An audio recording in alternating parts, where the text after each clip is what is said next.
Today we're going to be looking at a player who's one of my personal favorites right now, and also a personal favorite of many Americans. This player is Gianluca Busio. Busio's playstyle revolves around his great passing range, tackling ability, free kick ability, and long distance shooting.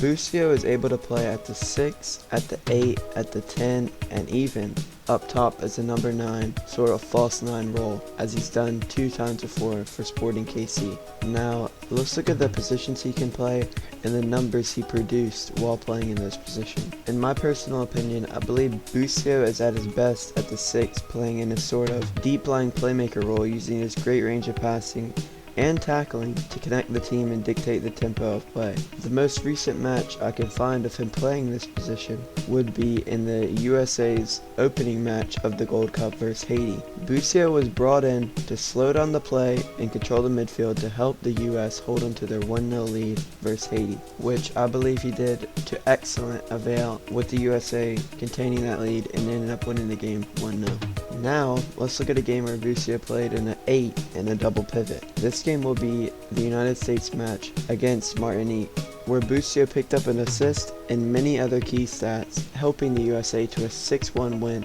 And these key stats include 4 key passes, 1 big chance created, and 88% pass succession rate. I believe he is very unlucky not to have gotten at least 1 more assist, as his delivery from dead ball situations as well as live play was fantastic on the night. Now we would be looking at Sporting KC's match against the LA Galaxy and the MLS. In this match, Busio played in a number 10 / false 9 role. He picked up an assist. His passing was very crisp with a 94% pass completion rate. He also racked up 4 tackles and interceptions and was awarded a 7.5 match rating. We can now get into some very in-depth stats. As mentioned prior, Busio is amazing from set pieces, with an average of 0.64 shot creating actions from dead ball situations per 90. He also averages 0.37 shots from free kicks per 90 and scored an absolute worldy free kick versus the Houston Dynamo.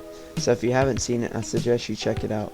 Another thing about Busio's game is his willingness to shoot from long distance, with an average shot distance of 22.7 yards and averaging 2.36 shots per 90, which is very high for a midfielder like him. And his free kicks may well boost his number, but still is very good for his position.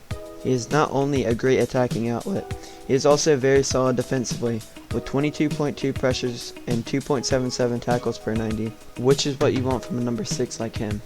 In possession, Busio is very calm and collected. He's just one of those players you trust with the ball at their feet. He averages 5.35 progressive carries and 2.13 carries into the final third per 90. He also averages 258.7 yards total carry distance per 90, which shows how much of a great outlet and carry of the ball he is for his team in the middle of the park. Lastly, we'll look at where I think he'll fit in at Venezia.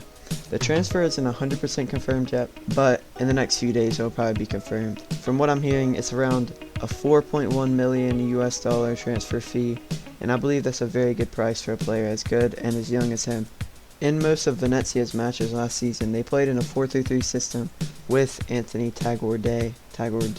Very sorry if I pronounced that wrong. But he sat in that number 6 role right in front of the defense, where I see Busio playing. With Tagourdeau's contract expiring in 2023 and him being 32, I could see Busio definitely being the replacement. Head coach Paolo Zanetti will definitely have a big choice to make when the Serie A season rolls around.